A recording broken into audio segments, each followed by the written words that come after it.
Hello students, welcome to इंडसएड। आज हम लोग पढ़ने वाले हैं AC circuit containing resistance only. उसके बाद में हम कहेंगे कि एक ऑल्टरनेटिंग करंट का सर्किट है जिसमें हमने इंडक्टर को ऐड किया है, तो वहाँ पे हमें किस तरह का करंट मिलता है। Then we will talk about the capacitor. हम एसी सर्किट में कैपेसिटर को ऐड करेंगे और देखेंगे करंट और वोल्टेज का रिलेशन कैसा आता है। और एट द लास्ट हम लोग रेजिस्टेंस, कैपेसिटर और इंडक्टर तीनों को सीरीज में कनेक्ट करके उनका वोल्टेज और करंट के कैरेक्टरिस्टिक्स को कंपेयर करेंगे। तो मेनली जो ये टॉपिक है इसमें हम लोगों को करना क्या है, हम लोगों को जैसा कि यहाँ पे कहा है कि एक एसी सर्किट है, एसी मतलब एक ऑल्टरनेटिंग करंट वाला सर्किट है। तो हम एसी सर्किट को हमेशा किस तरह से दिखाते हैं, हम कुछ इस तरह से एसी सर्किट में ये पावर सप्लाई को हम रिप्रेजेंट करते हैं।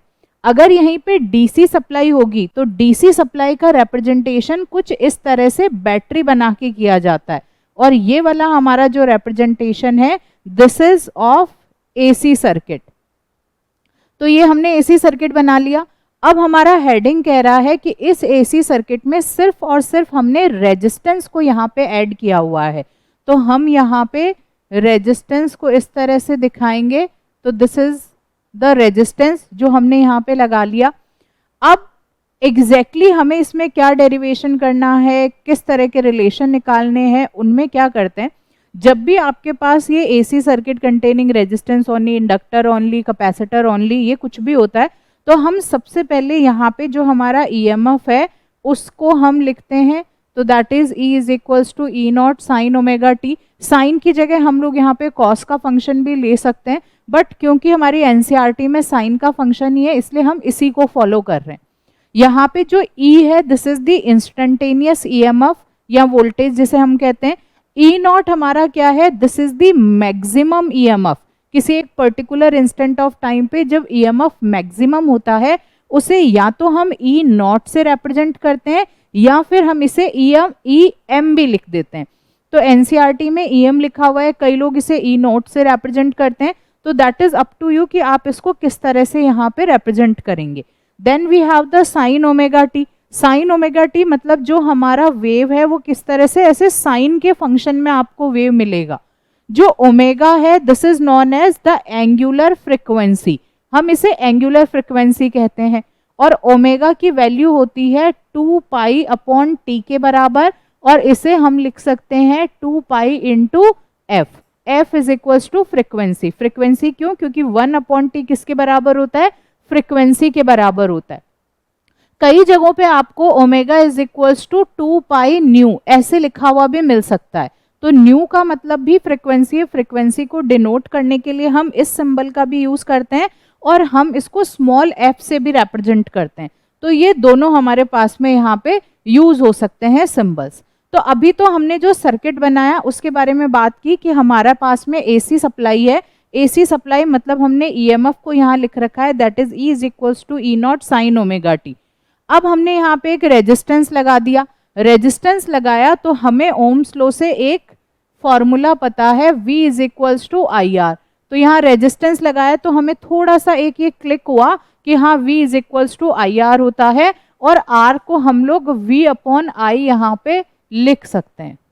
अब जो ये हेडिंग हमने लिखी हुई है इसमें हमें क्या करना है, we have to find out the relation between EMF and alternating current, कि ईएमएफ और ऑल्टरनेटिंग करंट के बीच में किस तरह का रिलेशन आता है ये आपको यहाँ पे बताना है। तो हमारे पास में ईएमएफ है जो हमें दिया हुआ है, हमें यहाँ पे ईएमएफ और करंट के बीच का रिलेशन आपको यहाँ पे पता करना है कि एग्जैक्टली क्या आएगा, और हमने यहाँ पे रेजिस्टेंस लगा रखा है। ये चीज हम यहाँ पे बोल रहे हैं। तो देखो हम कहते हैं V is equals to I R. V is equals to I R होता है। अब V हमारे पास में क्या है, E is equals to E not sine omega T. इस तरह से तो हम V को E भी लिख सकते हैं। तो E is equals to I R हो गया हमारे पास में यहाँ पे। ठीक है, हमने इस चीज को यहाँ पे रिप्रेजेंट कर दिया। अब E की जगह पे मैं लिख देती हूँ E not sine omega T is equals to I into R. ये हमारे पास रिलेशन आ गया क्योंकि V is equals to I R होता है। ये हम लोगों को कहाँ से पता है, we know it from the Ohm's law. हमने यहाँ पे वोल्टेज की जगह क्या ले रखा है, ईएमएफ, और ईएमएफ की वैल्यू क्या है, E not sine omega T, और उसे हमने आई आर के सामने पुट कर दिया। अब हमें क्या चाहिए, we want the relation between current and EMF, तो हमें यहाँ पे करंट चाहिए। तो करंट के लिए मैं क्या कर सकती हूँ, इस आर को इधर नीचे की साइड ले जाऊंगी, तो this will become E not sine omega T divide by R. हमारे पास में कुछ ऐसा वैल्यू आ गया। अब देखो ई नॉट क्या है, मैक्सिमम ईएमएफ, आर क्या है, रेजिस्टेंस। अभी अभी हमने यहाँ पे देखा रेजिस्टेंस का जो फॉर्मूला है वो क्या होता है, V अपॉन आई, इसे हम लोग E अपॉन आई भी लिख सकते हैं। और अगर मैं मैक्सिमम ईएमएफ की बात करूं तो यहाँ पे maximum EMF E not upon I लिखा जा सकता है, या फिर इसे हम EM अपॉन आई भी लिख सकते हैं। ये दोनों केसेस यहाँ पे पॉसिबल है। तो जब मेरे पास ई नॉट अपॉन आर आया तो ई नॉट अपॉन आर मेरे पास में किसके बराबर आएगा, ओके जस्ट अ सेकेंड, हम इसी फॉर्मूले को यहाँ पे यूज कर रहे हैं, एक सेकेंड।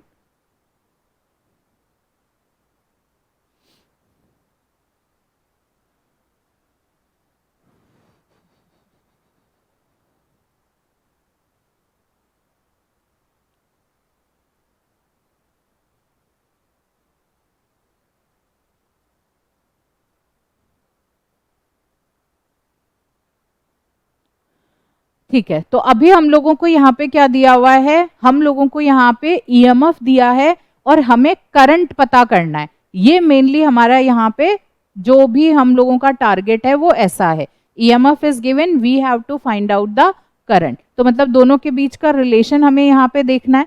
तो रिलेशन के लिए सबसे पहले हम लोग यहाँ पे यूज क्या करेंगे, सबसे पहले हम लोग कहेंगे फ्रॉम द ओम्स लॉ हमें पता है V is equals to I R होता है। अब हमने यहाँ पे क्योंकि एसी सर्किट का यूज कर रहे हैं तो एसी सर्किट में यहाँ पे V किस में कन्वर्ट हो गया, ईएमएफ में, तो it will become E is equals to I R. E is equals to I R हो गया। हमने already E is equals to क्या ले रखा है, E not sine omega T, तो मैं यहाँ पे E की जगह लिख देती हूँ E not sine omega T which is equals to I R. ये हमारे पास रिलेशन आया, ईएमएफ दिया है, we have to find out the current, alternating current पता करना है, तो हम आर को इधर नीचे की तरफ लेके आ जाते हैं, तो नीचे की तरफ लाएंगे तो this will become E not R sine omega T which will become which is equal to I. ये हमारे पास में एक रिलेशन यहाँ पे आया। अब देखो इस रिलेशन में हम क्या कह रहे हैं, ये रिलेशन करंट का आया, हमारे पास यहाँ पे एक ईएमएफ का रिलेशन है, हमें दोनों को क्या करना है, वी हैव टू कंपेयर, हमें दोनों को कंपेयर करना है। अब यहाँ पे कंपेयर करने से पहले हम थोड़ा सा एक चेंज यहाँ पे कर सकते हैं। हम ऐसा कर सकते हैं कि इस फॉर्मूले से, ओम्स लॉ के फॉर्मूले से हमें पता है कि अगर मैं इस आर को इधर लेके आऊं और ई अपॉन आर करूं तो ये मुझे किसके बराबर मिलता है, I get it equal to the current, मुझे करंट के इक्वल मिल जाता है। यहाँ पे क्योंकि हमने ई नॉट ले रखा है और ई नॉट क्या होता है, द मैक्सिमम ईएमएफ, तो अगर maximum EMF divide by R करेंगे तो वो हमें किसकी वैल्यू देगा, वो हमें आई नॉट या फिर आई एम की वैल्यू देगा, that will be the maximum current. तो मैं इन शॉर्ट ये कहना चाहती हूं कि जो ये ई नॉट अपॉन आर है, क्या हम इसे आई नॉट लिख सकते हैं क्या, क्योंकि ये मैक्सिमम ईएमएफ को रिप्रेजेंट कर रहा है, डिवाइड बाय आर तो वो मैक्सिमम करंट के बराबर हो जाएगा। तो जो ये ई नॉट अपॉन आर है इसको हमने यहाँ पे लिख दिया I not sine omega T which is equals to I. हमारे पास में ये एक नया यहाँ पे करंट के लिए फॉर्मूला आ गया। तो देखो हमने यहाँ पे ईएमएफ लिया था E not sine omega T which is equals to EMF, और करंट हमें क्या मिला, करंट हमें मिला I is equals to I not sine omega T. दोनों को कंपेयर करते हैं तो हम क्या देखते हैं, दोनों के कंपैरिजन में यहाँ पे आई की जगह आई नॉट है, ई में यहाँ पे ई नॉट है, लेकिन थोड़ा सा डिफरेंस ऐसा है कि जो आई नॉट है उसमें डिवाइड बाय आर है, E not divide by are. तो इसका मतलब अगर हम ई नॉट को किसी वैल्यू आर से डिवाइड कर देंगे तो हमें आई नॉट मिलेगा। और आप एक बात सोचिए, अगर हम किसी भी चीज को अगर डिवाइड करते हैं और उसके बाद जो रिजल्ट आता है वो तो थोड़ा सा कम आता है। मैंने कहा फॉर एग्जांपल मेरे पास में 20 है, अगर मैं इसे 4 से डिवाइड कर दूं तो मेरे पास में जो रिजल्ट आएगा वो तो मेरे पास में कम आएगा, 5 आ जाएगा। तो इसका मतलब, या फिर मैंने कहा ठीक है यहाँ पे हमने 4 ले रखा है, इसको डिवाइड बाय 2 कर देते हैं तो हमें 2 मिल जाता है।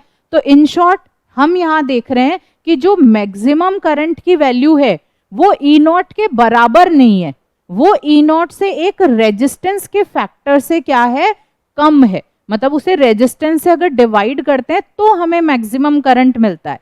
तो इन शॉर्ट इस वाले मैथमेटिकल एक्सप्रेशन का मतलब हुआ कि ईएमएफ की वैल्यू थोड़ी सी ज्यादा होगी, द मैग्नीट्यूड ईएमएफ का ज्यादा होगा, और करंट का जो मैग्नीट्यूड है वो कैसा होगा, दैट विल बी लेस। तो करंट का मैग्नीट्यूड कम होगा और ईएमएफ का मैग्नीट्यूड ज्यादा होगा। इतना हमें यहां से थोड़ा सा इन इक्वेशन से पता चला। आगे चलते हैं, यहां पे साइन ओमेगा टी है, यहां पे भी साइन ओमेगा टी है। जो आगे ये ओमेगा टी हम लिखते हैं frequency, angular frequency into time, ये हमें किसी भी ऑल्टरनेटिंग करंट के फेज के बारे में बताता है कि इसका फेज कैसा होगा।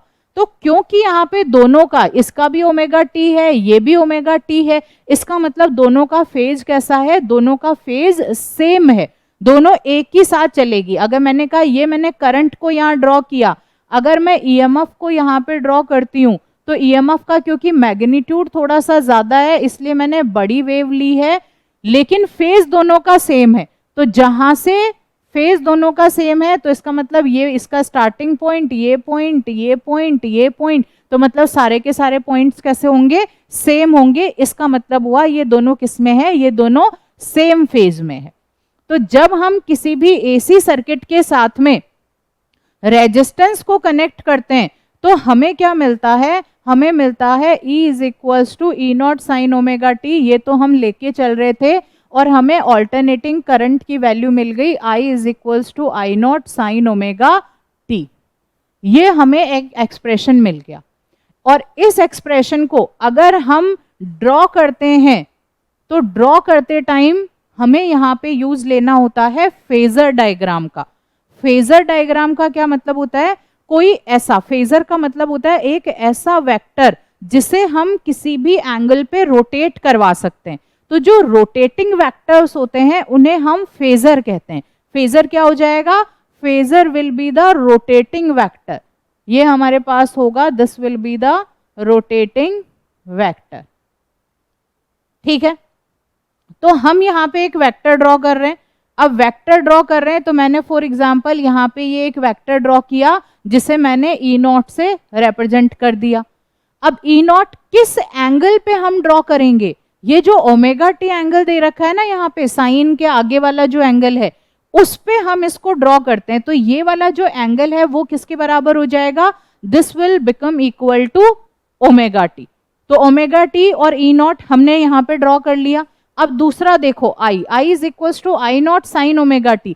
तो मतलब जो आई है वो भी यहाँ पे ही बनेगा सेम टू सेम, क्योंकि दोनों का एंगल तो सेम है, यहाँ पे भी ओमेगा टी, यहाँ पे भी ओमेगा टी। तो इसका मतलब एंगल हमारा सेम है, तो ई नॉट भी इधर ही आएगा, आई नॉट भी हमारा जो है वो इसी सेम एंगल पे आएगा। लेकिन जैसा कि मैंने आपको बताया था कि आई नॉट हमारा किस बराबर होता है, ई नॉट अपॉन आर के बराबर होता है। तो इसलिए अगर आप ई नॉट को आगे की तरफ रखोगे क्योंकि इसका मैग्नीट्यूड ज्यादा है, ई नॉट को आपको यहाँ पे थोड़ा सा पीछे रखना है क्योंकि इसका मैग्नीट्यूड कम है। अब हम इनकी वैल्यूज, अगर इंस्टेंटेनियस वैल्यूज यहाँ पे फाइंड आउट करें तो ये हमें मिल जाएगी E is equals to E not sine omega T, और यहाँ पे I आपको मिल जाता है I is equals to I not sine omega T. तो this is the phasor diagram. Phasor diagram में ये हमने टाइम ले रखा है, इधर की साइड हमने E और V, E या फिर I, इन दोनों के बीच में हमने ग्राफ ड्रॉ किया है। तो ऐसा सा आप लोगों को एक फेजर डायग्राम यहाँ पे मिलता है जब आप किसी रेजिस्टर को एसी सर्किट में एसी सर्किट में ज्वाइन करते हैं। अब बात आती है कि इनका वेव वाला जो डायग्राम है वो कैसे बनेगा। तो अगेन वेव में भी हम क्या करेंगे, एक्स एक्सिस पे टाइम लेंगे, वाई एक्सिस पे हम ईएमएफ या फिर करंट, इन दोनों को ले सकते हैं। अब जब यहाँ पे वेव बना रहे हैं तो ये वेव कुछ इस तरह से बन रही है, ठीक है, ये वाली एक वेव बनी।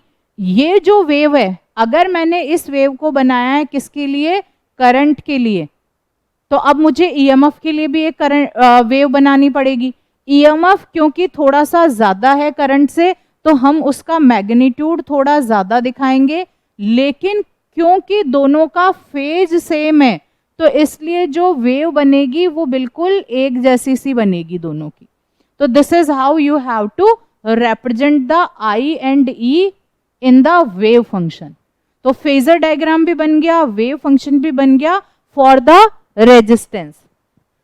अब हम बात करते हैं पावर की, मतलब हमने किसी एसी सर्किट में रेजिस्टेंस को कनेक्ट कर रखा है। जब रेजिस्टेंस को कनेक्ट किया तो कुछ हमने यहाँ पे पोटेंशियल डिफरेंस दिया, कुछ हमने ईएमएफ दिया, तो हमें यहाँ पे एक ऑल्टरनेटिंग करंट मिली। वो करंट कैसी थी, वो वोल्टेज के सेम फेज में थी और थोड़ा सा उस करंट का मैग्नीट्यूड ईएमएफ से कम था ड्यू टू द रेजिस्टेंस, क्योंकि रेजिस्टेंस ने क्या किया, रेजिस्टेंस ने करंट को अपोज किया, अपोजिशन के कारण उसका मैग्नीट्यूड थोड़ा सा कम हो गया।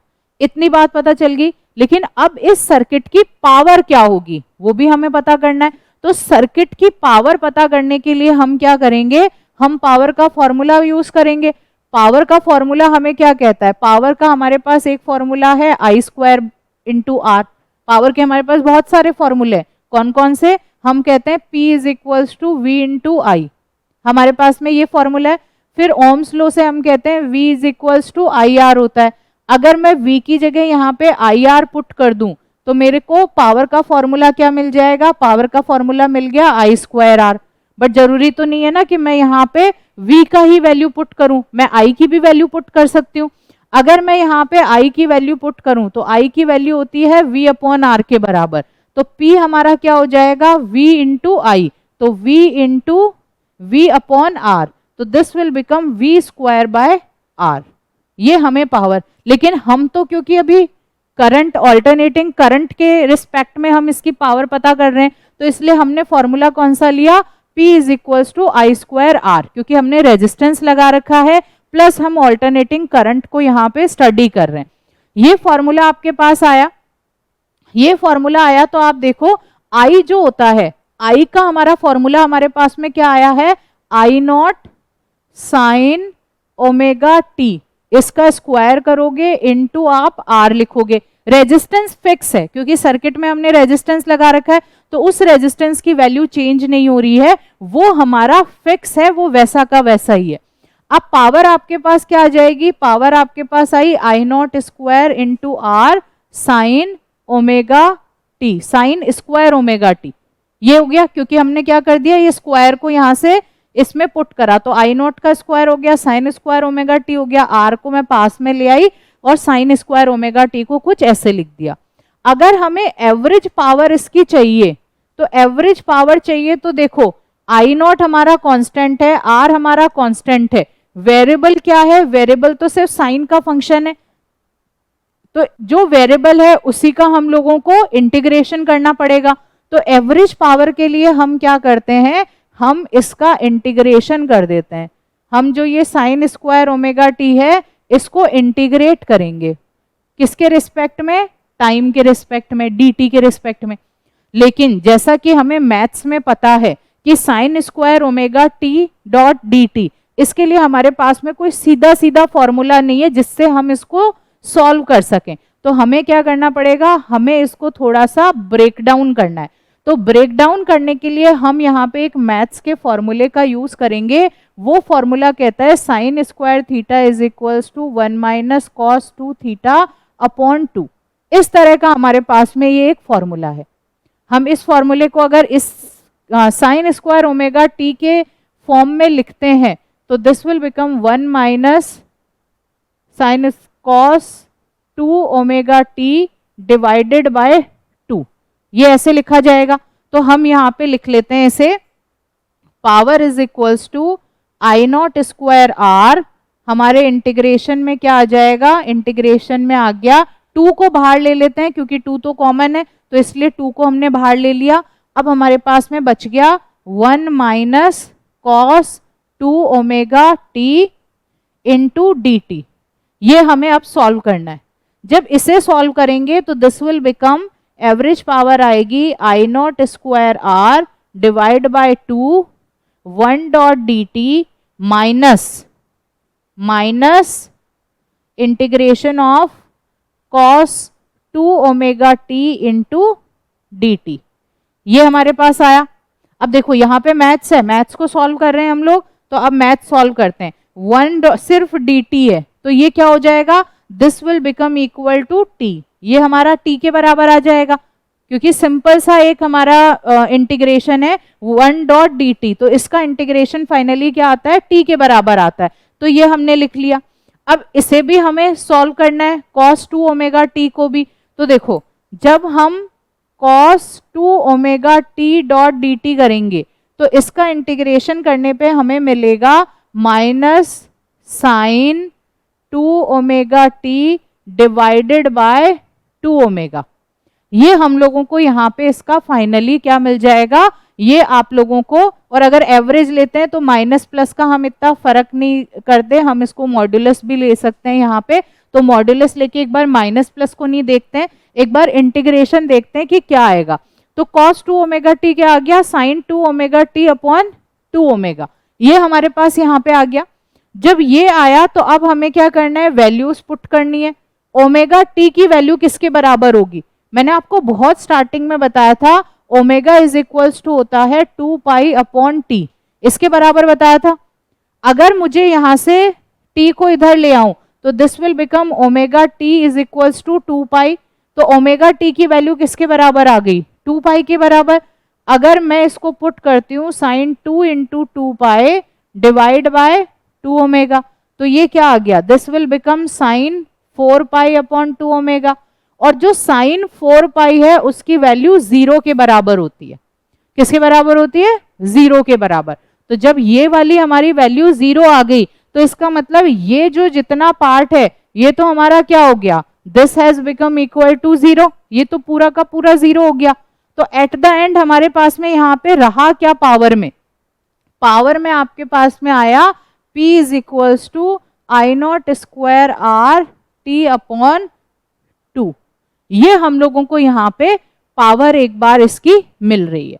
अब आई नॉट स्क्वायर अपॉन 2, अब इसको भी हम किस में कर सकते हैं, मीन एवरेज वैल्यू या आरएमएस वैल्यू वगैरह जो है उनमें भी हम इसको चेंज कर सकते हैं। तो दिस इज द पावर। आगे का जो है वो मैं आपको जो आरएमएस में चेंज करते हैं वो भी मैं बता दूंगी, बट अभी आपको ये पता चल गया कि किसी भी रेजिस्टेंस को जब सर्किट में कनेक्ट करते हैं तो सबसे पहले हम ईएमएफ लेके चलते हैं और करंट पता करते हैं।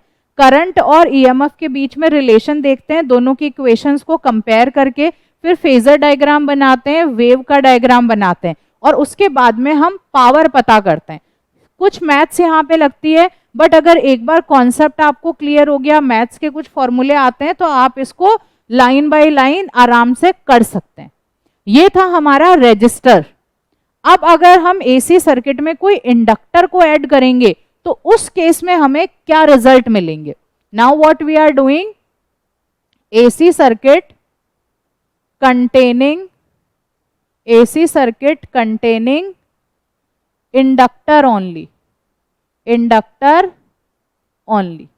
इंडक्टर क्या होता है, इंडक्टर हम कुछ इस तरह से समझते हैं, आपके पास में एक कोई एसी सर्किट है तो मतलब यहाँ पे हमने एसी लगा रखा है, इसके अंदर हमने एक इंडक्टर लगा रखा है, तो this is the inductor. Symbol for the inductor L से हम इसको रिप्रेजेंट करते हैं।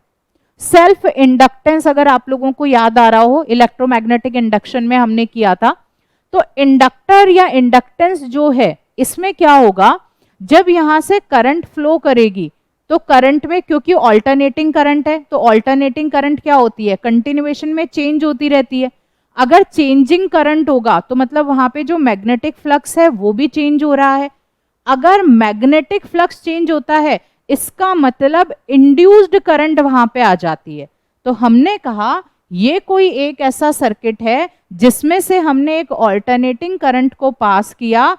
ऑल्टरनेटिंग करंट को जब पास करवाया तो जो मैग्नेटिक फ्लक्स था हमारा, मैग्नेटिक फ्लक्स यहाँ पे क्या हुआ, ये मैग्नेटिक फ्लक्स चेंज हुआ, और मैग्नेटिक फ्लक्स के चेंज होने से यहाँ पे एक इंड्यूस्ड करंट हम लोगों को मिल गया।